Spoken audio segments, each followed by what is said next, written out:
میں پیش کیا، لیکن گفتگو کے درمیان وہ بات کرتے ہوئے یوں کہہ رہے تھے، اللہ سے بات ہوئی، فرشتے سے بات ہوئی۔ ایسی بات نہیں ہے، یہ دعا کا اثر ہے۔ ملک الموت کو یہ ضد کہ میں جان لے کے ٹلوں، ملک الموت کو یہ ضد کہ میں جان لے کے ٹلوں، سر بسجدہ ہے مسیحا کہ میری لاج رہے۔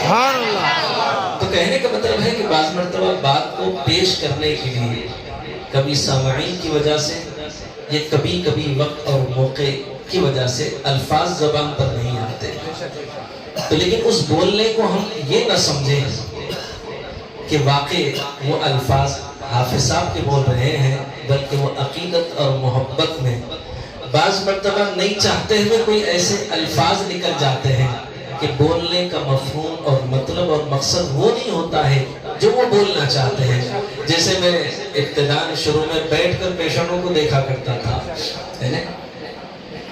تو اچانک ایک خاتون کمرے میں داخل ہوئی، چھوٹے سے بچے کو لے کر مٹھائی کا ڈبہ قریب میں رکھی اور وہ بچے کو میرے گود میں ڈال دیا۔ میں بے خیالی میں بیٹھا ہوا تھا، کچھ تعویذ لکھتے ہوئے گود میں بس بچے کو میرے ڈال دیا اور کہنے لگی، حافظ صاحب یہ پوری آپ کی محنت کا ہے۔ تو میں تھوڑی دیر کے لیے ایک دم اچانک اچنبے میں ہو گیا اور میں حیران ہو گیا اور پریشان ہوا، اور اندر بیٹھے ہوئے لوگ پوری میری طرف دیکھ رہے تھے۔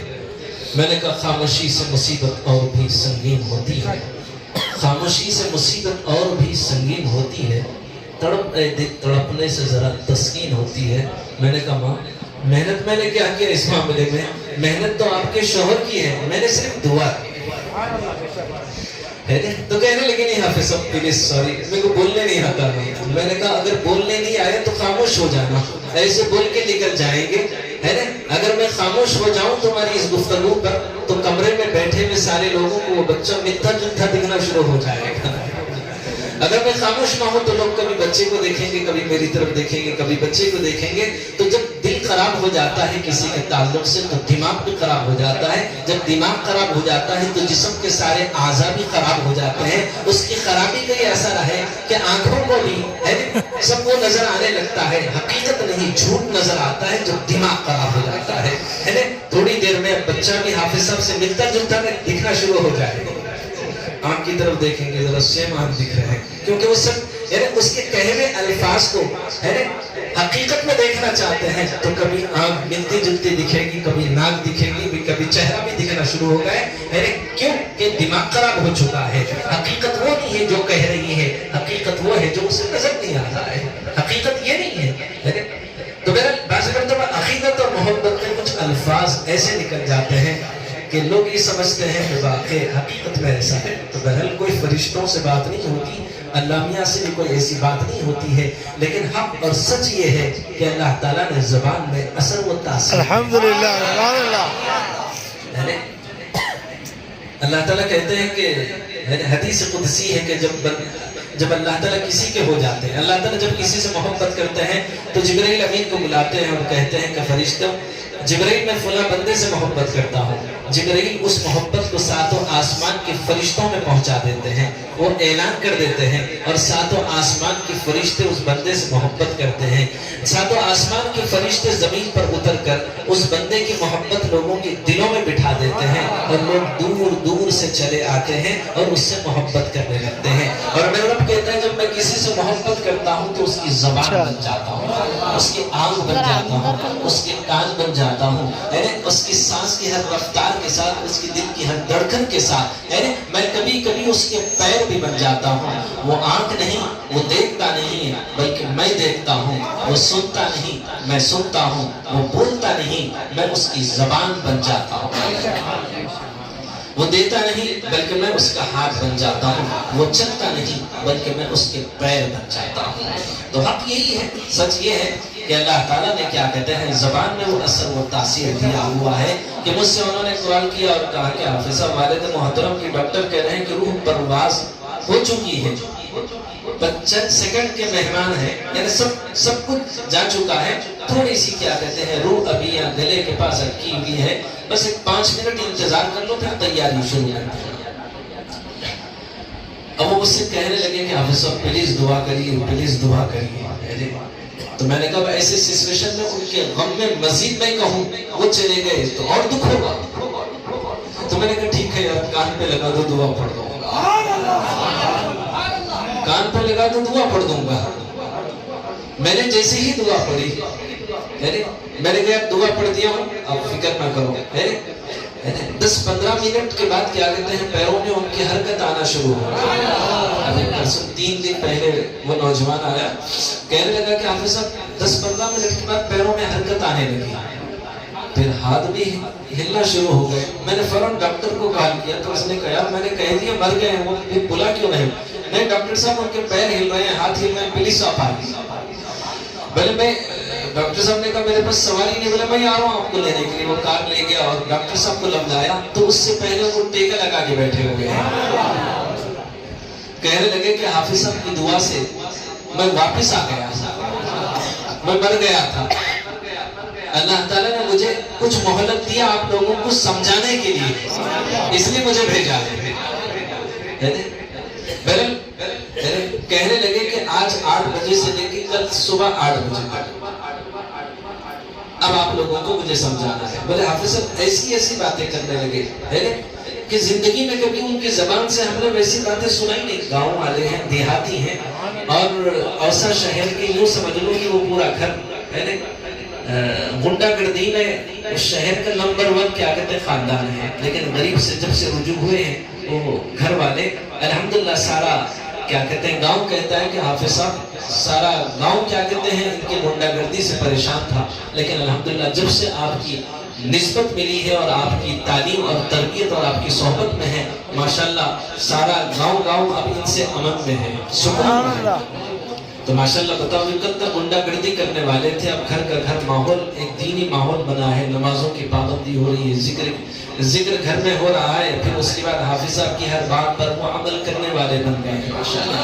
ایک مرتبہ وہ نوجوان نے مجھ سے کال کیا اور کہا کہ حافظ صاحب والدہ کی دعوت سے کوئی جھگڑا ہو گیا اور والد صاحب والدہ نے ان سے جھگڑ کے میرے بھابھی کو اور بھائی کو گھر سے نکال دیا. پلیز حافظ صاحب جب سے بڑا بھائی اور بھابھی گئے ہیں گھر میں کیا کہتے ہیں اچھا نہیں لگ رہا ہے، بس گھر کاٹنے کے لیے آ رہے ہیں. پلیز حافظ صاحب والدین آپ کی بات کو بہت مانتے ہیں، پلیز ذرا آپ فون کر کے بتائیں گے کہ ان کو پھر دوبارہ کیا کہتے ہیں گھر بلا لے، ہم لوگوں کو اچھا نہیں لگ رہا ہے. یہ اور بات ہے والدہ محترمہ کی حافظ صاحب تھوڑی سی زیادتی ہے جس کی وجہ سے ان کو مجبوراً اپنے گھر سے نکلنے کی نوبت آئی.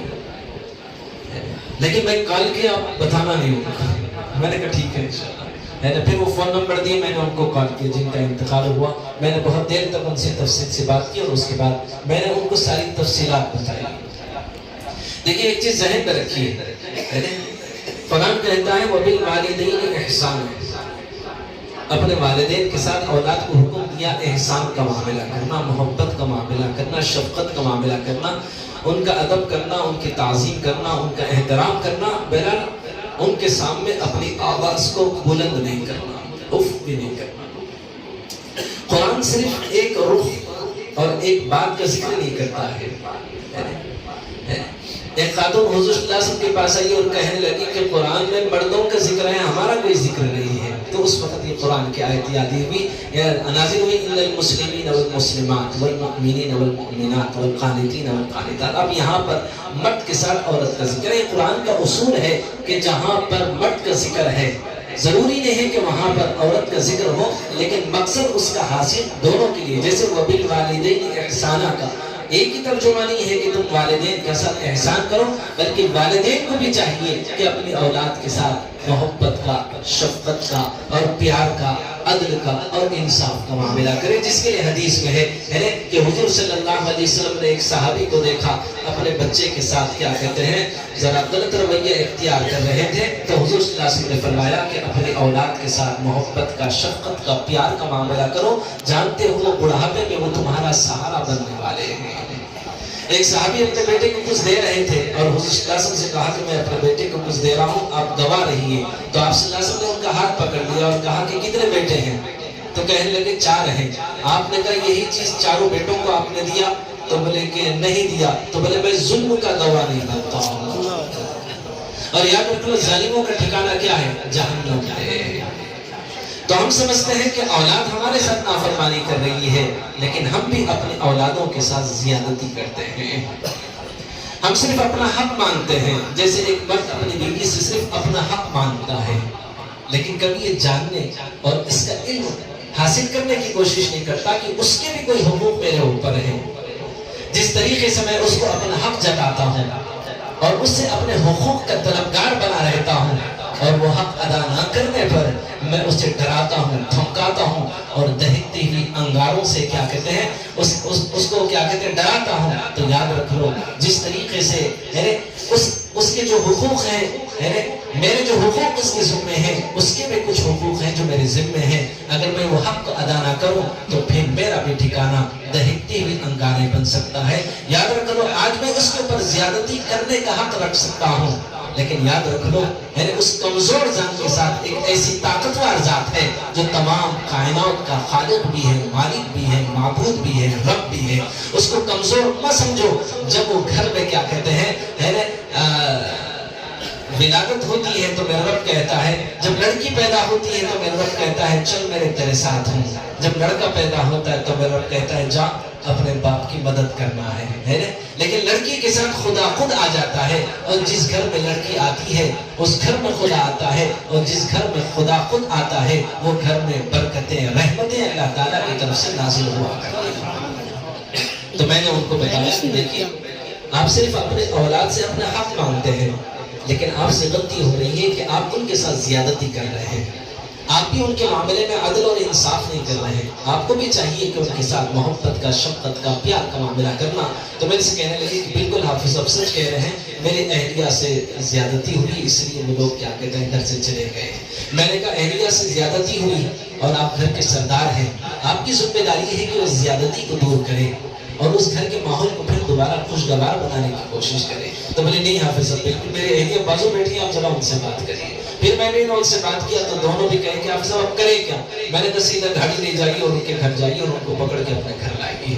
تو میں کہا آدھے گھنٹے میں وہ لوگ تیار ہوئے گئے، پھر واپس نہیں آئے۔ تو میں نے اس طریقے سے عقیدت اور محبت ان کے نظرت میں رشے رشے میں بوٹی میں سما گئی تھی، وہی محبت کے ساتھ وہ جی رہے تھے، اور دیکھ لو وہی محبت کے ساتھ اب ان کو موت آ رہی ہے۔ آدمی کا کلمے پر جینا کمال نہیں ہے، کلمے پر مرنا کمال ہے۔ مسلمان بننا کمال نہیں ہے، مسلمان بن کے جینا یہ بھی کمال نہیں ہے، مسلمان بن کے مرنا یہ کمال ہے۔ آپ صلی اللہ علیہ وسلم نے فرمایا کہ ایک شخص ایمان کی حالت میں پیدا ہوگا اور ایمان کی حالت میں جیے گا۔ آپ صلی اللہ علیہ وسلم نے فرمایا افسوس کی بات ہے وہ کفر کی موت مرے گا، اور اللہ تعالیٰ اس موت سے ہماری حفاظت فرمائے۔ اور آپ صلی اللہ علیہ وسلم نے فرمایا کہ ایک شخص کفر کی کیا کہتے ہیں کفر کی حالت میں پیدا ہوگا، کفر کی حالت میں جیے گا، اور آپ صلی اللہ علیہ وسلم نے افسوس کے ساتھ آپ صلی اللہ علیہ وسلم نے کہا ہے کہ ایمان کی موت مرے گا، کفر کی حالت میں پیدا ہوگا، کفر کی حالت میں جیے گا، اور آپ صلی اللہ علیہ وسلم نے فرمایا ایمان کی موت مرے گا۔ تو کسی سے بدگمان نہیں ہونا، پتہ نہیں جس سے ہم بدگمان ہو رہے ہو وہ ایمان کی موت مرے گا، اور جس ہم اپنے آپ میں خوش فہمی میں مبتلا ہو اور ہماری یہ غلط فہمی اور کسی کے تعلق سے کیا کہتے ہیں بدگمانی ہمیں کفر تک پہنچائے گی، اور خطا کرنے والا، گناہ کرنے والا شرمندہ ہو کر اللہ تعالیٰ کی بارگاہ میں پتہ نہیں رات کے کس وقت اور کس لمحے وہ توبہ کر کے اللہ کا مقرب اور ایمان کی حالت میں کیا کہتے ہیں وہ مرنے والا ہے۔ اس کا علم صرف اللہ تعالیٰ کو ہے۔ تو کہتے ہیں کہ حافظ صاحب 2-3 دن تو زندہ تھے، صبح میں 8 بجے سے لے کر دوسرے دن 8 بجے تک بس ایک سا باتیں کر رہے ہیں، اور ایسی باتیں کر رہے ہیں کہ ہم نے کبھی ان کے زبان سے ایسی باتیں سنائی نہیں۔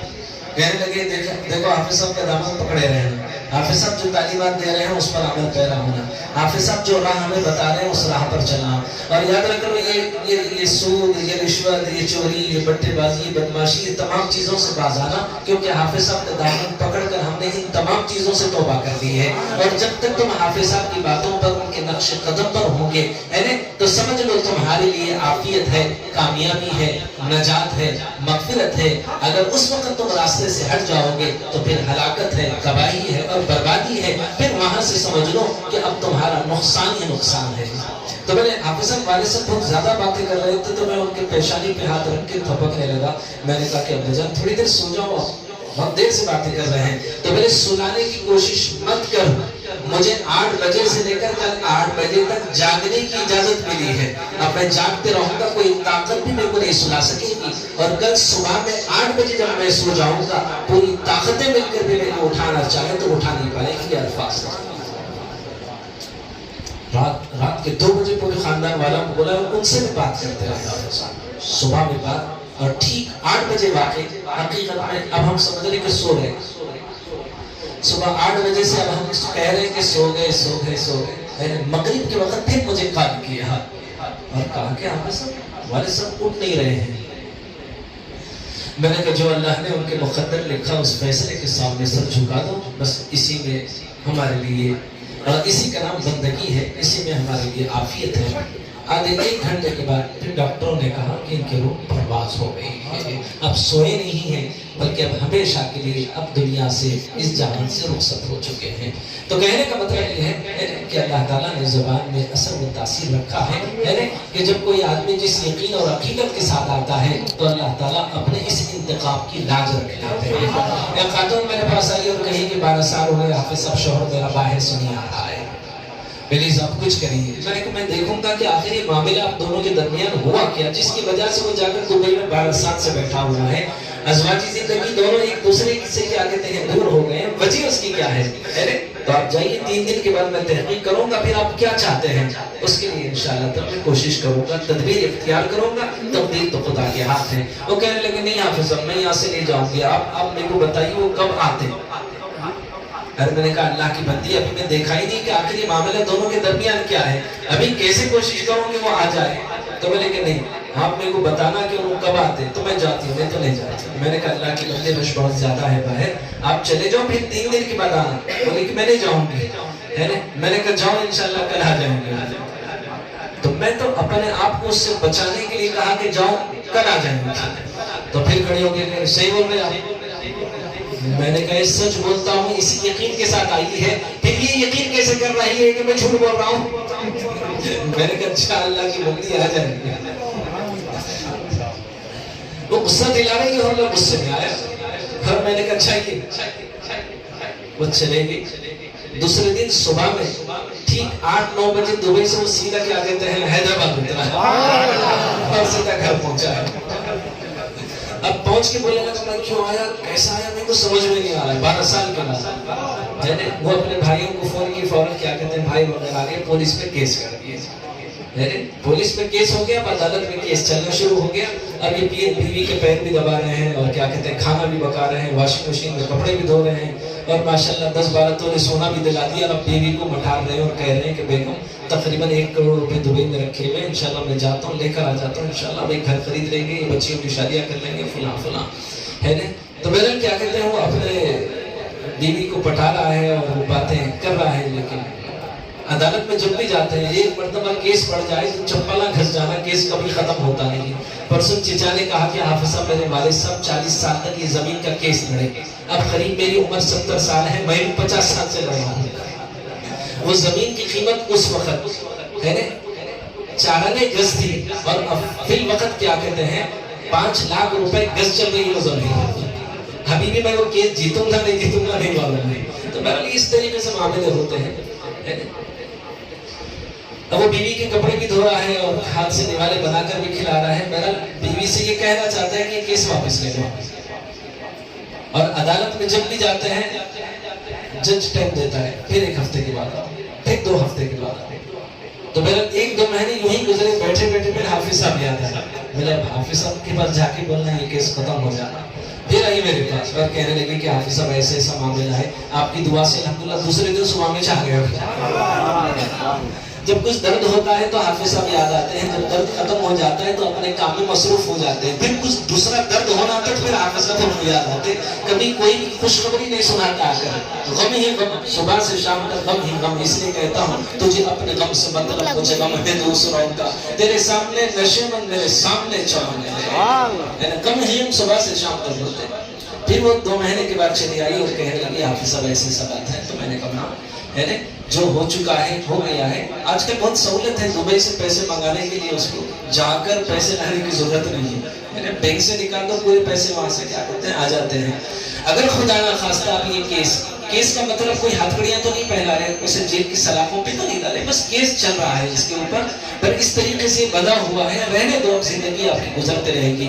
نہیں حافظ صاحب لوگ دبئی جا کے کچھ چیزیں ہیں کہتے وہ بھی لا لیتے سب. ماشاءاللہ بہت اچھے ہو گئے حافظ صاحب. میں نے کہا اللہ کا شکر ہے، ہمیشہ وہ ایسے ہی اچھے رہے.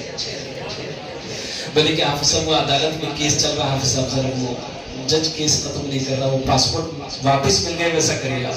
میں نے کہا جی ماں اگر پاسپورٹ مل جائے گا ہے نا، پھر سیدھا ایئرپورٹ میں آئے گا اور پلین میں بیٹھے گا اور اس کے بعد کہے گا بیگم بہت کپڑے دھلائے، بہت کام آئی، اب جا رہا ہوں، اب قیامت تک نہیں آتا، بلکہ فون بند کر دیتا ہوں. آپ اس کی پالیسی اور اس کی عیاری، اس کی مکاری کو بھی سمجھنے کی کوشش کرو. جو 12 سال سے تم سے جدا رہا، خدا کی قدرت کا یہ کرشمہ ہے کہ اللہ تعالیٰ نے میرے زبان سے نکلے ہوئے الفاظ کی لاج رکھنی. بہت سارے کرامتیں اللہ والوں سے ایسی صادر ہوتی ہیں کہ ان کو بھی اس کا علم نہیں رہتا. اس کو کہتے ہیں کرامت. کرامت اور معجزہ، معجزہ انبیاء کرام سے صادر ہوتا ہے اور کرامت اولیاء اللہ سے ہے. بہت ساری ایسی چیزیں ہوتی ہیں جو اللہ کی طرف سے دل میں القاء آتا ہے کہ تم یہ بولو، یہ ہونے والا ہے. اور بہت ساری ایسی چیزیں ہوتے ہیں کہ یوں ہی بول دیے جاتے ہیں اور اللہ تعالیٰ اس کو کیا کہتے ہیں اپنا فیصلہ بنا دیتے ہیں، وہ مقدر لکھ دیتے ہیں. بذات خود اپنے ذات سے نہیں، وہ خدا کا فیصلہ ہوتا ہے. اب اس کو بھی کرامت ہی آپ کہیے. اور کرامت اور معجزہ یہ اللہ تعالیٰ کی ذات اقدس سے کیا کہتے ہیں صادر. میں نے کہا ماں ایسا نہیں کرو. نہیں حافظ صاحب کے لیے سب بہت اچھے ہو گئے حافظ صاحب. میں نے کہا اللہ تم کو اچھا رکھے، آپ کے لیے سب ضد مت کرو. آپ نہیں حافظ صاحب پاسپورٹ میں نہیں رہ سکا پلیز. میں تقریباً 2 مہینے سے ہم لوگ چکر مارے، جب بھی جا رہے عدالت میں جج ایسا دیکھ رہا، پھر 1 ہفتے کا ٹائم دے رہے، یوں جاتے پھر 1 ہفتے کا ٹائم دے رہا. اب کی مرتبہ گئے تو پاسپورٹ واپس دے دیے ویسے کرو. اب ضد کی تو میں نے کہا جاؤ مل جاتا تھا ہمارا پاسپورٹ تو چلیں گے. جیسی دونوں میاں بیوی جا کے عدالت میں کھڑے، یوں دیکھ کر کیا جی اماں تم سر درد دیکھا، اس کو دیکھ کر اس کا سر میں درد ہو رہا ہے. کس قدم پاسپورٹ ہاتھ میں آ گیا. یہ پاسپورٹ لے لیے، ماشاءاللہ شاپنگ وغیرہ کرائے، ہوٹل میں کھلائے. اور دبئی کا ٹکٹ تو کبھی بھی مل جاتا ہے، ویزا تو آلریڈی لگا ہوا ہے. فوراً ٹکٹ لے لیے اور ماشاءاللہ بیوی بچوں کو ساتھ لے ایئرپورٹ گئے ہے نا. اور ماشاءاللہ خدا تھوڑے آنسو بھی، مگرمچھ کے آنسو بھی بہا دی. پلین میں جا کے بیٹھے، جو الفاظ میں بول رہا تھا سیم الفاظ بولے. بہت کپڑے دھلایا، بہت کام آئی، اب جا رہا ہوں، قیامت تک واپس نہیں ہوگا، فون پر. اور جا کر اب 4 سال ہوا ابھی تک کوئی اطلاع ہی نہیں کہاں ہے. تو یہ اللہ تعالیٰ کی حکمت ہے اور اللہ تعالیٰ کی بصیرت ہے، اللہ کا فضل ہے. اللہ نے انتخاب کر کے آپ کی خدمت کے لیے اس خادم کو کیا کہتے ہیں بٹھایا ہوا ہے. تو بہت ساری ایسی چیزیں ہوتی ہیں، لوگ عقیدت اور محبت میں بعض مرتبہ ایسی چیزیں کہہ دیتے ہیں کہ ان کے کہنے کا مطلب وہ نہیں ہوتا ہے جو آپ سمجھتے ہیں.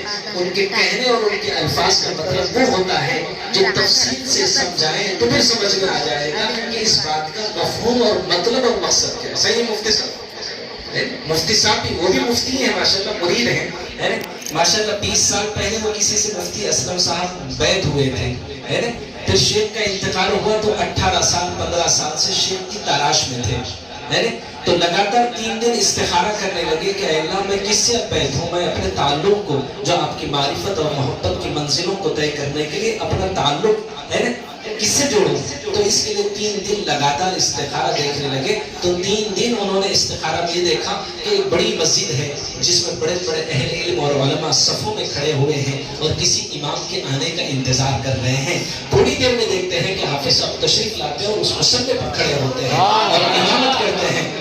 تو اس وقت کیا کہتے ہیں، یہ اشارے کو سمجھتے ہیں کہ گویا اب حافظ صاحب سے تعلق جوڑنے کا یہ اللہ کی طرف سے مجھے اشارہ مل رہا ہے. تو ماشاءاللہ وہ سراپا متقی پرہیزگار عالم ہیں، مفتی ہیں، فاضل ہیں، واعظ ہیں، مبلغ ہیں، خطیب ہیں. جیسے ہمارے مفتی تنظیم صاحب ہیں ماشاءاللہ، یہ بھی اور بڑے مفتی ہیں ماشاءاللہ. تو ان کا بھی کہنے کا جو مطلب ہے اس کا مفہوم اور مطلب وہ نہیں ہے جو آپ سمجھ رہے ہیں.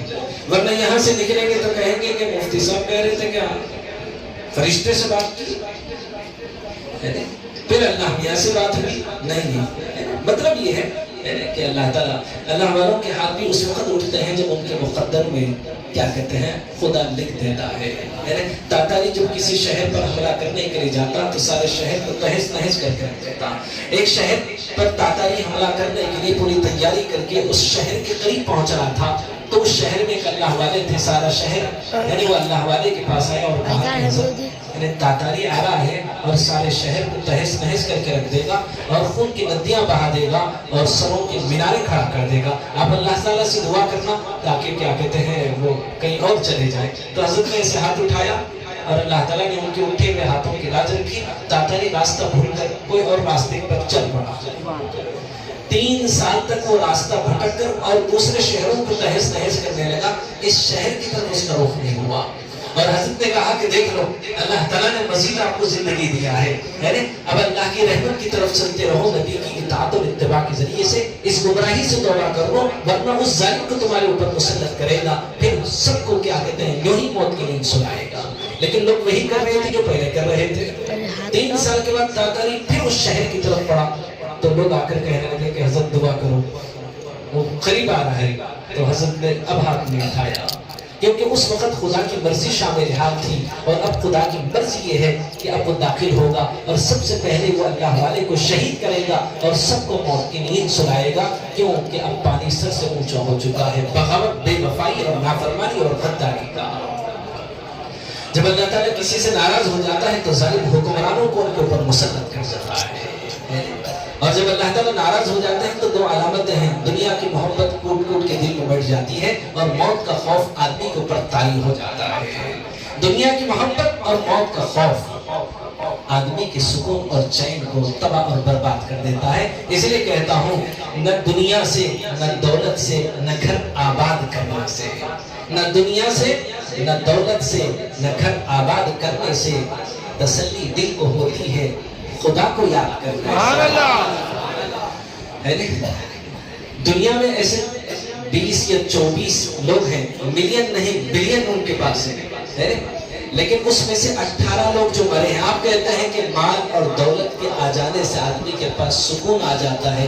نہیں، جتنا زیادہ مال کی زیادتی ہوتی ہے اتنا آدمی کے پاس سے سکون اور چین ختم ہو جاتا ہے. لیکن ان لوگوں کے پاس سے چین سکون ختم ہو جاتا ہے جسے خدا مال ناراض ہو کر دیتا ہے، جسے خوش ہو کر دیتا ہے. وہ مال اللہ کی راہ میں جیسے جیسے خیرات کرتا ہے، صدقہ کرتا ہے، خیر کے راہوں میں کیا کہتے ہیں وہ پیسہ خرچ کرتا ہے، اللہ تعالیٰ اتنا مزید اس کے مال میں اضافہ کرتے ہیں اور ساتھ ہی ہے اس کی سخاوت اسے سکون اور تسکین کا سامان اور سبب اور ذریعہ بن جاتی ہے. کیوں کہ جب اللہ کی محبت میں بندہ خرچ کرتا ہے، خدا جب اسے قبول کرتا ہے تو خرچ کرنے والے کے اوپر اللہ سکینہ نازل کرتا ہے، اس پر ایک سکون اور اطمینان کی کیفیت کے ساتھ ساتھ اس کے دل کے اندر ایک خوشی اور چہرے پر ایک مسکراہٹ ظاہر ہونا شروع ہو جاتی ہے. اور یہ اس بات کی علامت ہے کہ اس نے جو کچھ کیا ہے اللہ نے اس کو قبول کر دیا ہے.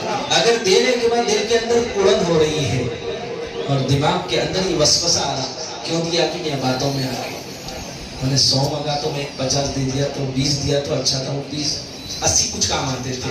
دینے کو دے تو دیا، دینے کے بعد اگر اس کے اندر افسوس ہے تو سمجھ لو دیا اب واپس تو نہیں آئے گا، لیکن جو کچھ دیا تھا اس میں سے اجر ختم ہو جائے گا. اب وہ اس کے لیے ثواب نہیں بلکہ یہ سمجھ لو کہ بیکار ہو جائے گا. جو اللہ کی راہ میں اس کی محبت میں خرچ کیا جائے گا اس کا کوئی حساب اور کتاب نہیں دے گا. جب اللہ نے حساب ہی نہیں لے گا تو یہ بھی نہیں پوچھے گا کہاں سے لایا تھا. جب اللہ کی راہ میں اللہ کوئی پیسہ قبول کرتے ہیں تو وہی پیسوں کو قبول کرتے ہیں جو حلال ہوتے ہیں. حرام پیسے اللہ تعالیٰ کبھی اپنے ذات میں اس کو قبول نہیں کرتے ہیں. اور دینے کے بعد خوشی ہو جائے تو سمجھ لو کہ اللہ نے اسے قبول کر دیا ہے نا.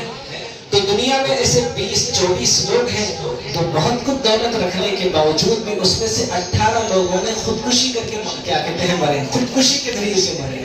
تو بتاؤ اتنا مال اور اتنا پیسہ رہنے کے باوجود بھی وہ خودکشی پر کیوں آمادہ ہوئے؟ تو اس کا مطلب ہے کہ جس کے لیے ہم سب کچھ محنت کرتے ہیں کہ ہمارے پاس جتنا زیادہ مال آئے گا تو مرد بھی محنت کرتا ہے، عورت بھی محنت کرتی ہے، بچے بھی محنت کرتے ہیں، پورا گھر کا گھر محنت کرتا ہے اس لیے کہ خوب مال آئے، لیکن خوب مال آنے کے باوجود بھی ان کو جو سکون چاہیے وہ سکون حاصل نہیں ہو سکتا ہے۔ اس لیے سکون کی تلاش کرنے والوں کے لیے خدا نے ایک خوبصورت فارمولہ دیا ہے، الا بذکر اللہ تطمئن القلوب، بے چین بے قرار دلوں کے لیے ہے بے چینی بے قراری بھی ایک مرض ہے، پریشانی اور مصیبت یہ بھی اللہ تعالیٰ کی طرف سے کیا کہتے ہیں ایک علامت ہے۔ تو ان تمام چیزوں کی دفاع کے لیے اللہ تعالیٰ نے اپنا ذکر بتایا ہے، الا بذکر اللہ تطمئن القلوب، بے چین بے قرار دلوں کے لیے اللہ تعالیٰ نے اپنا ذکر کا ایک فارمولہ دیا ہے، فاذکرونی اذکرکم، تم مجھے یاد کرو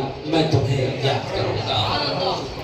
تو کہنے کا مطلب ہے کہ بہت ساری ایسی باتیں ہوتی ہیں جو لوگ عقیدت اور عشق اور محبت میں غریب کی طرف منسوب کرتے ہیں، لیکن وہ باتوں کا مقصد وہ نہیں ہوتا ہے جو لوگ سمجھتے ہیں، بلکہ ان باتوں کا مفہوم وہ ہوتا ہے، وہ سمجھانا بہت کچھ چاہتے ہیں۔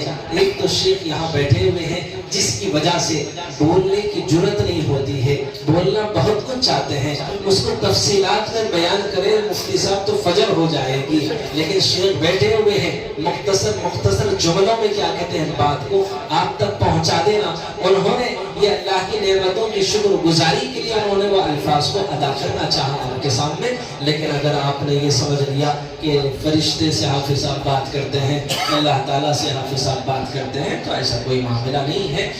کبھی کبھی لوگ کہتے ہیں کہ حافظ صاحب یہ معاملہ کتنے دن میں ہو جائے گا، تو میں کہتا ہوں کہ کاش موسیٰ کی طرح اگر میں بھی اللہ سے گفتگو کیا ہوتا تو میں بھی کوئی پہاڑ پر جاتا اور کہتا کہ اللہ یہ مریض کتنے دن میں ٹھیک ہونے والا ہے، کیونکہ بار بار میرے سے پوچھ رہے ہیں کتنے دن میں ٹھیک ہوں گے، تو میں پوچھ کر پھر میں آپ سے بتا دیتا کہ آپ کے مقدر میں اللہ نے کتنے دن کے بعد شفا لکھا ہوا ہے، لیکن ایسی کوئی بات نہیں ہے۔ یہ اور بات ہے کہ اس کی رحمت کی طلب میں صبح سے شام تک آپ کی خدمت میں کھڑا ہوا رہتا ہوں۔ ارحموا من فی الارض یرحمکم من فی السماء، میرے رب نے کہا میرے حبیب اپنے امت سے بتا دینا جو زمین والوں پر رحم کا، کرم کا، عافیت کا، احسان کا، محبت کا، شفقت کا معاملہ کرتا ہے، آسمان والا اس پر مہربان ہو جاتا ہے۔ تو اس کی مہربانی کی طلب میں صبح سے شام تک آپ کی خدمت میں یہ ناچیز کیا کہتے ہیں کھڑا رہتا ہے، اور کھڑا رہنے کا مطلب یہی ہوتا ہے کہ خدا را جو عبادت کھڑے ہو کر جو عبادت کرتے ہیں وہ افضل ہے بیٹھ کر عبادت کرنے سے، اور بیٹھ کر عبادت کرنا افضل ہے لیٹ کر عبادت کرنے سے۔ تو ظاہر بات ہے کہ اللہ تعالیٰ نے آپ کی خدمت میں کھڑا کیا ہوا ہے، تو صبح سے شام تک اس کی محبت کی طلب میں کھڑا رہتا ہوں، آپ پر احسان نہیں کرتا ہوں، لیکن کبھی کبھی گفتگو کے ذریعے سے احساس دلانا چاہتا ہوں۔ کبھی تھوڑی دیر آپ کھڑے ہو کر دیکھ لیجیے اور اس کے بعد احساس ہو جائے گا۔ اپنی ذات کے لیے اگر کھڑے ہوئے ہیں تو کوئی تعجب نہیں، جو شخص لوگوں کی محبت میں کھڑا ہے تعجب تو اس پر ہے جو آپ کے لیے کھڑا ہوا ہے۔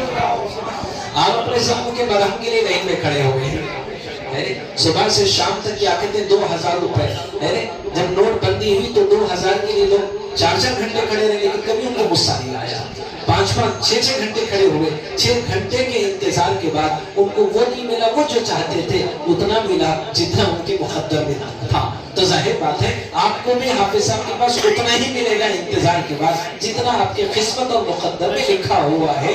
میں صرف تدبیر ہوں، تقدیر نہیں ہوں۔ کاش اگر میں تقدیر ہوتا تو وہ سب کچھ آپ کو دے دیتا جو آپ کیا کہتے ہیں اپنے مطلب اور مقصد کے لیے آئے ہوئے ہیں، لیکن اللہ کا شکر ہے صرف تدبیر دیا ہے۔ اگر تقدیر دیا ہوتا تو میں بھی وقت کا فرعون بن گیا ہوتا۔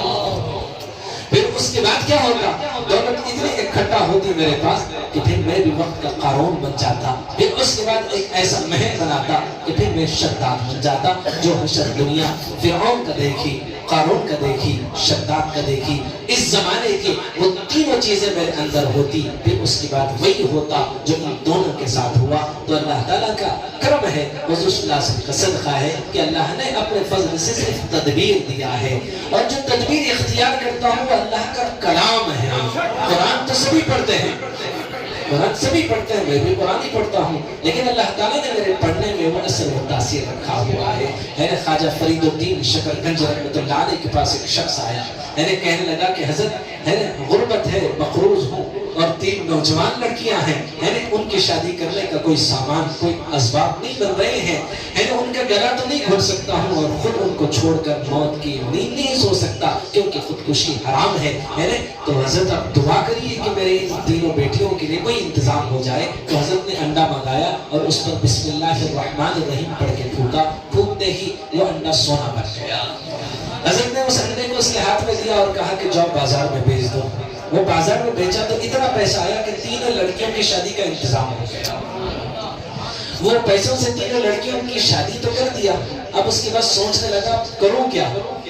اب میرے لیے تو باہر بازار میں کوئی نوکری تو نہیں ہے، میں بھی ایک انڈا پڑھ دوں گا، اگر سونا بن جائے گا تو بچی کچھ زندگی انشاءاللہ سونا بیچ کے گزاروں گی۔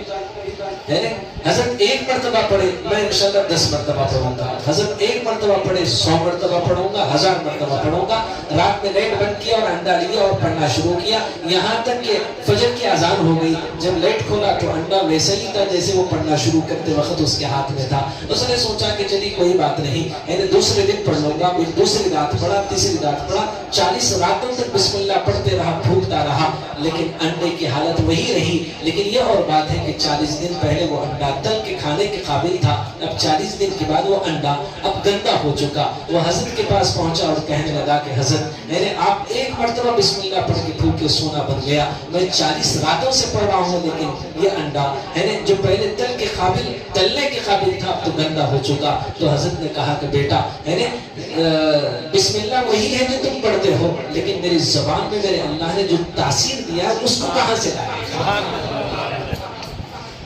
یہ زبان پہ جو اثر اللہ نے دیا ہے یہ تو اللہ تعالیٰ کی طرف سے عطا کردہ ایک نعمت ہے۔ تو یوں سمجھ لو کہ حضرت کے پڑھنے میں بسم اللہ الرحمن الرحیم کے پڑھنے پر انڈا سونا بن جایا کرتا تھا۔ تو عبدالمحمدین کے زبان سے اللہ کا کلام جب نکلا جاتا ہے تو ہر وہ قسم کے جادو کو اللہ تعالیٰ اپنے فضل سے، اپنے کرم سے اس کا دفاع کرتا ہے، اور اس کی بہت ساری حکمتیں اور تدبیریں بھی اللہ تعالیٰ نے اپنے فضل سے دل میں القا کرتا ہے اور رہنمائی کرتا ہے۔ جب انتخاب کیا ہے آپ کی خدمت کے لیے تو پھر رہبری بھی وہی کرتا ہے اور حفاظت بھی وہی کرتا ہے، نگہبانی بھی وہی کرتا ہے، نگرانی بھی وہی کرتا ہے، حفاظت بھی وہی کرتا ہے۔ خدا مہربان ہے تو پھر خدا پہلوان ہے۔ تو یہ سب چیزیں اللہ تعالیٰ کی مدد اور نصرت کے ساتھ اور اس کی فضل کے ساتھ اور اس کے فیصلوں کے ساتھ، اس کے لکھے ہوئے مقدرات کے ساتھ ہیں۔ یہ بھی اللہ کے لکھے ہوئے مقدرات ہیں۔ آسمانوں پر بیٹھا مقتدر نے عبد المقتدر کے پاس تمہارے مقدر اور تمہارے قسمت کے فیصلے لکھا۔ آپ خود نہیں آئے بلکہ اللہ کی رحمت نے آپ کو یہاں تک بھیجا ہے۔ میں خود نہیں بلکہ اللہ کی قدرت نے مجھے آپ کی خدمت میں کیا کہتے ہیں بٹھایا ہوا ہے۔ اس کی رحمت نے بٹھایا ہے، اس کی فضل نے بٹھایا ہے، اس کی کرم نے بٹھایا ہے، اس کی عطا نے بٹھایا ہے، اس کی نوازش اور اس کی کیا کہتے ہیں کرم نے مجھے آپ کی خدمت میں بٹھایا ہے۔ تو بہرحال جو کچھ ہوتا ہے یہ اللہ کے کلام کا معجزہ ہے۔ ساری دنیا میں 175 قسم کا جادو چلتا ہے اور الحمدللہ قریب ہے آپ کی خدمت قریب 25 سال ہو چکے ہیں، الحمدللہ 110 تا 15 قسم کے جادوؤں کو توڑ کیا ہے۔ آج بڑے بڑے عاملین کی عقلیں بھی حیران ہو رہی ہے کہ کس قسم کے کیا کہتے ہیں کس انداز سے یہ جادوؤں کو توڑ کرتا ہے، کس قسم کے عمل کا یہ توڑ کرتا ہے۔ ایک صاحب نے کہا کہ میں اس عمل کے لیے 40 راتیں بیٹھا، فلاں عمل کرتے رہا، لیکن اس کے باوجود بھی اس مریض کے مرض میں کوئی افاقہ نہیں ہوا۔ لیکن وہ مریض کہتے ہیں صرف 2 مرتبہ حافظ صاحب کے پاس گیا ہوں، 99% میں ٹھیک ہو گیا ہوں۔ تو آخر حافظ صاحب آپ کے پاس یہ کون سا عمل ہے؟ میں نے تو کئی مرتبہ اس کو مارا بھی ہوں جن کو، کہنے لگے کہ وہ سائیکل کے جو گاڑیاں ہیں اس کو گرم کر کے میں نے چوکے بھی دیا ہے، اس کے جسم پہ اس کے نشانات بھی ہیں، لیکن آخر اب یہ توڑ کیسے کرتے ہیں، یہ جنات کو کس طریقے سے بھگاتے ہیں اور کس انداز سے کیا کہتے ہیں ان کو اس کفر سے ایمان کی طرف لاتے ہیں، ان کو گمراہی سے ہدایت کی طرف لاتے ہیں۔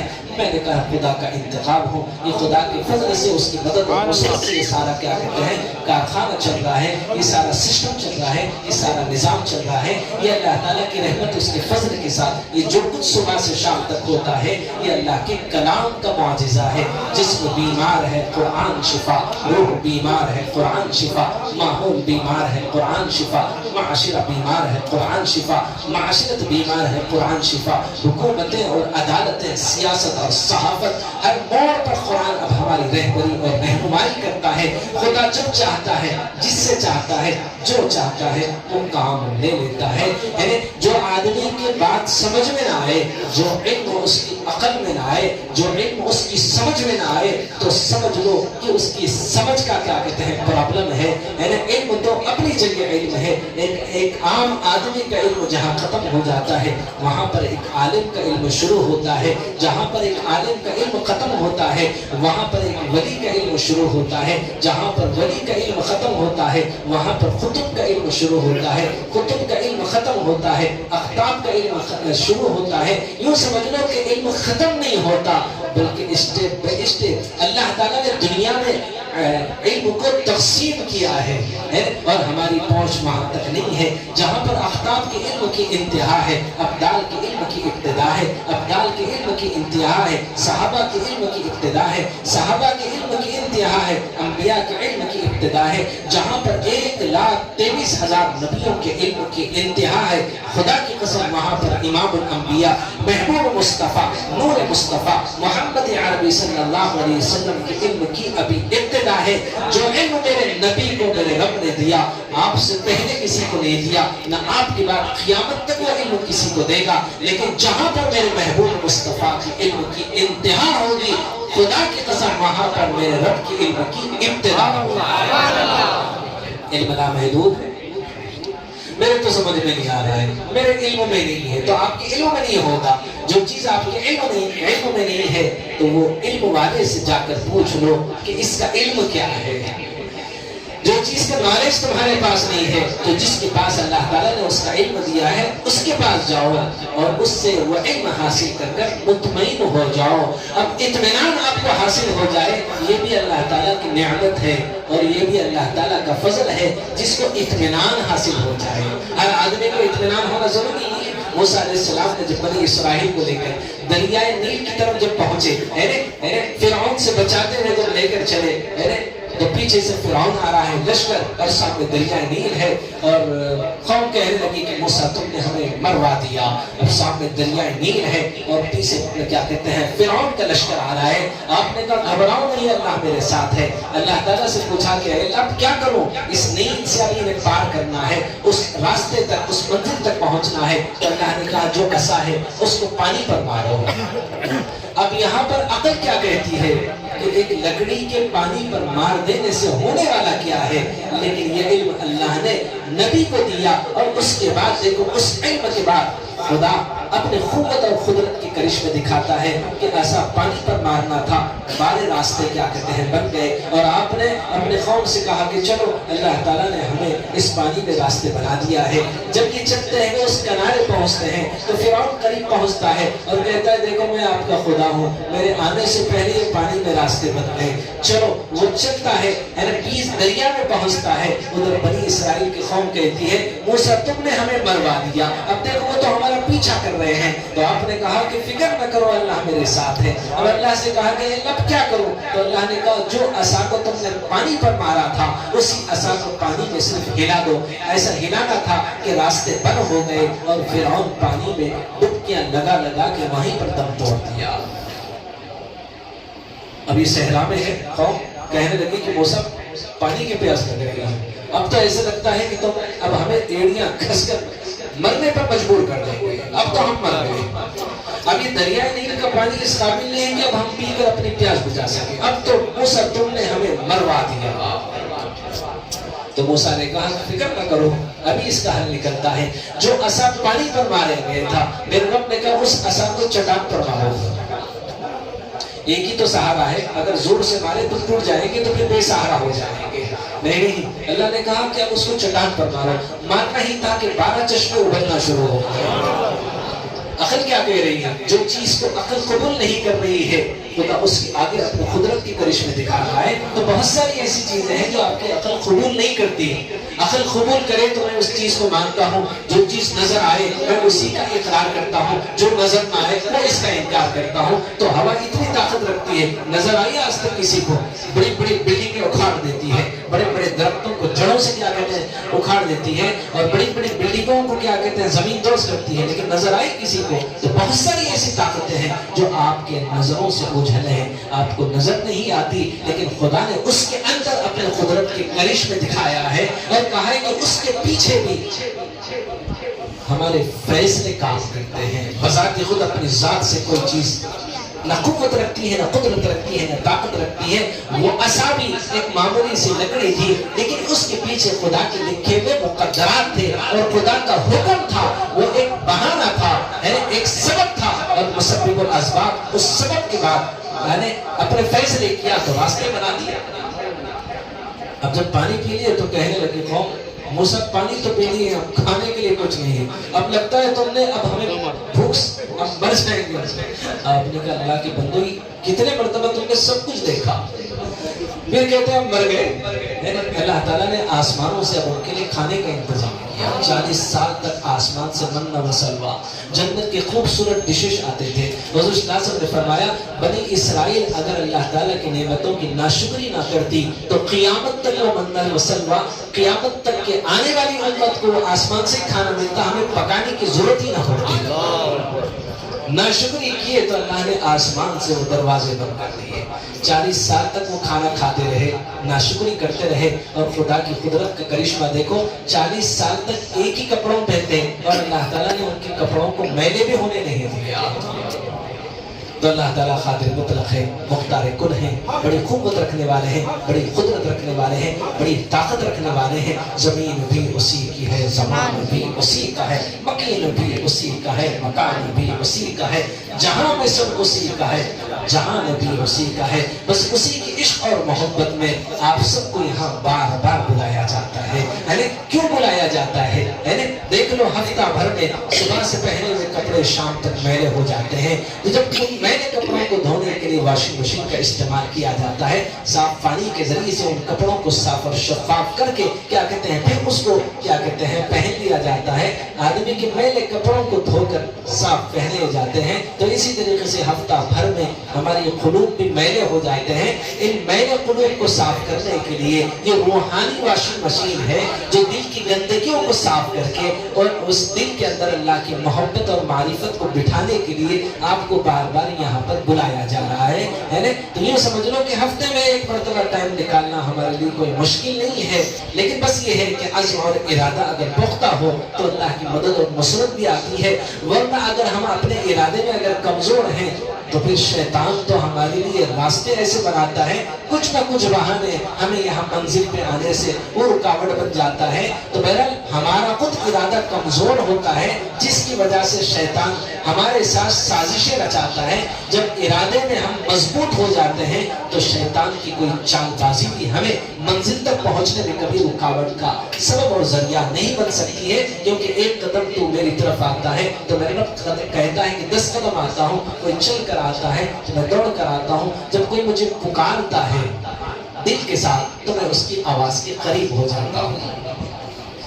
جوانوں یہ صدائیں آ رہی ہیں آبشاروں سے چٹانیں چور ہو جائے گی جو ہو عزم سفر پیدا۔ تو بہرحال آپ جب یہ عزم کر کے اور دل کی گہرائی کے ساتھ ارادہ کر کے جب آپ اس مرکز کی طرف چلیں گے تو انشاءاللہ تعالی آپ کے مقدر میں جو کچھ ہے وہ انشاءاللہ ضرور ملے گا۔ تو غریب جیسے ہی پروگرام شروع کیا تو یہ آیت جس میں اللہ تعالیٰ نے 10 صفتیں بیان کی ہیں، جس کے اندر یہ 10 صفتیں ہو تو میرا رب کہتا ہے اجرن عظیمہ، اللہ تعالیٰ اس کے لیے بہترین کیا کہتے ہیں خوشخبریاں، وہ 10 صفتوں والے کیا ہیں اور اس کے اندر اسلام نے ہمیں کیا کیا چھپا کے رکھا ہے۔ انشاءاللہ اس کی تفصیلات آپ کو آئندہ محفل میں ہوگی کہ غریب نے یہ ارادہ کیا ہے کہ واعظ اور بیان کے ساتھ ساتھ ذکر بھی کیا کہتے ہیں کثرت کے ساتھ ہو تاکہ دل کی گندگی دور ہو جائے، اور یہ ذکر کی محفلوں بھی آپ کا علاج ہے، وقتاً فوقتاً موقع بموقع، صرف یہیں پر نہیں دل پر وہاں کھڑا ہوتا ہے تو کوئی وقت کوئی لمحہ کوئی موقع جن کے مقدر میں خدا نے جو امانتیں لکھی ہوتی ہیں وہ وقتاً فوقتاً موقع بموقع غریب وہاں بھی بیان کرتے رہتا ہے. آج قریب 4:30 بجے 5 بجے غریب پہنچا, سوچا کہ میں نماز سے پہلے اتنی تعداد میں لوگوں کو دیکھوں گا, لیکن ایک خاتون نے ایک سوال کیا تو اس کا جواب دیا تو آدھا گھنٹہ لگ گیا. میں نے کہا کہ اب خدا کی مرضی کے سامنے اب سر جھکا دینا, اسی کے نام بندگی ہے. میری اپنی مرضی نہیں ہوتی ہے, رب کی جو مرضی ہے بس اس کے سامنے کیا کہتے ہیں یعنی سر جھکا دینے کا نام بندگی ہے. تو کتنے ایسے مواقع ہوتے ہیں جو موقع بموقع لوگوں کے مختلف سوالات ہوتے ہیں اور مختلف حالات ہوتے ہیں, مختلف کیفیات ہوتے ہیں, مختلف امراض اور بیماریاں ہوتے ہیں, اور ہر موقع پر ان کے مرض اور بیماری, ان کے حالات, ان کے احوال, ان کے مسائل, ان کی پریشانیوں کو اللہ تعالیٰ کیا کہتے ہیں یعنی صرف زخم کا مرہم, درد کی دوا نہیں, بلکہ ساتھ میں بہت ساری ایسی چیزیں ہیں جس کا تعلق صرف کیا کہتے ہیں علاج نہیں, بلکہ اس کا تعلق جہالت کو دور کرتے ہوئے علم کو ان کے اندر تک پہنچانا ہے. جہالت اندھیرے کی ضد روشنی ہے اور جہالت کی ضد علم ہے. تو بہت سارے لوگ جہالت کے سبب اس کو بیماری سمجھتے ہیں, لیکن وہ بیماری نہیں بلکہ وہ جہالت ہوا کرتی ہے. تو اللہ تعالیٰ آپ سب کو ان محفلوں میں پابندی سے آنے کی توفیق عطا فرمائے. اس لیے پچھلے میں نے آپ سے ذکر کیا تھا اور اسی کو سامنے رکھتے ہوئے آپ حضرات وقت پر یہاں پر پہنچ گئے ہیں. یعنی مغرب کی نماز یہاں پر پڑھنے کی کوشش کر دیجئے تاکہ ایک نعت اور ایک قرات کے ساتھ غریب پھر آپ کے سامنے کتاب کے لیے بیٹھ جائے گا. بس اللہ تعالیٰ جو کچھ بھی آپ کے مقدر میں, اس کے دل میں آپ کی امانتیں ہو, خدا وہ داتے جائے اور آپ تک وہ باتیں پہنچا دے. یعنی جو آیت کو میں نے تلاوت کی تھی, جو بات آپ تک پہنچانا چاہ رہا تھا, وہ بات ابھی ادھوری ہے. امید ہے کہ انشاءاللہ جو بات پیش کرنا چاہ رہا ہوں کوشش کروں کہ وہ بات اگلے انشاءاللہ اتوار آپ کے سامنے رکھی جائے. تو آپ حضرات سے گزارش کی جاتی ہے کہ ہر اتوار پابندی کے ساتھ آپ حضرات شریک ہوئیے. انشاءاللہ اب آئندہ اتوار جو آئیں گے اس میں بیعت کے خواہش مندوں کو انشاءاللہ بیعت کیا جائے گا. ایک اتوار کے آتے ہیں بیعت کی جائے گی, ایک اتوار پھر بیعت نہیں ہوگی, ذکر ہوگا, کیونکہ اس میں بھی تقریباً آدھا پون گھنٹہ لگ جاتا ہے. تو انشاءاللہ ابھی تو ہم نے خطاب کو مختصر کرتے ہوئے اب ذکر کی محفل ہمیں شروع کرنا ہے. لیکن اس دوران میں اگر کوئی بات ہو سکتی ہے تو یہ نہیں سمجھو کہ چھٹی اب ہماری جلدی ہو جائے گی. چھٹی کب ہوگی, کس وقت ہوگی, کیا ٹائم ہوگا, بس یہ ذہن میں لے کر نہیں بیٹھنا. جس وقت تک خدا بٹھائے اپنے گھر میں نصیب سمجھ کے بیٹھنا, اور جس وقت خدا کہے چلے جاؤ تو اس وقت خوشی خوشی نہیں بلکہ غم کے ساتھ اور غمگین کیا کہتے ہیں چہرہ لے کر جانا, تاکہ خدا تمہاری اس غمگین چہرے پر رحم کھا کے پھر دوبارہ اپنے گھر میں بلائے اور کیا کہتے ہیں اس کی توفیق دے. ورنہ آپ کہیں گے میاں جلدی چھٹی مل گئی, اچھا ہوا, بڑی مصیبت میں پھنس گیا تھا. اگر آپ اس کو مصیبت سمجھیں گے تو سمجھ لو ایک ایسی مصیبت آپ کے اوپر آئے گی جو آپ چاہتے ہیں کہ اس محفل میں پہنچنا چاہے تو بھی پہنچ نہیں سکیں گے. تو سمجھ لو آ گئے پہلو میں راحت ہو گئی, چندیوں اٹھ کر خیامت ہو گئی. یوں سمجھ لو کہ اللہ کے گھر میں آئے, راحت ملی. جس وقت گھر سے نکل جائیں گے اس وقت ہمارے دلوں کا سکون اور چین ختم ہو جائے گا. دل میں وہ داغوں کی کثرت ہو گئی, کتنے زخم لگے, کتنے درد ہوئے, کتنے مسائل اور پریشانیوں نے ہمیں حافظات تک پہنچایا. جب ہم یہاں پہنچے تو یہاں بیٹھ کر اس ماحول اور اس منظر کو دیکھے تو خدا کی وحدانیت اور اس کی رحمت, اس کی قوت, اس کی قدرت, اس کی طاقت اور اس کی محبت ہمارے دلوں میں, رگ رگ میں, ریشے ریشے میں ہمارے اندر سما گئی. اب ہمیں دنیا بیکار لگی اور اب ہمیں آخرت کی فکر کے ساتھ اس کی رحمت کی طرف اور نبی کی اطاعت اور اتباع کا شوق ہوا, اور بزرگوں سے محبت, ان کی تعلیمات پر عمل پیرا ہونے کی اللہ تعالیٰ نے حافظوں کی نسبتوں کے ساتھ ہمیں توفیق عطا کی. تو اس لیے کہتا ہوں ہر تمنا دل سے رخصت ہو گئی, اب تو آ جا. اب یہاں بیٹھے تو وہی حال ہے, ہر تمنا دل سے رخصت ہو گئی, اب تو آ جاؤ, اب تو آ جاؤ, اب تو غلبت ہو گئی. ہر تمنا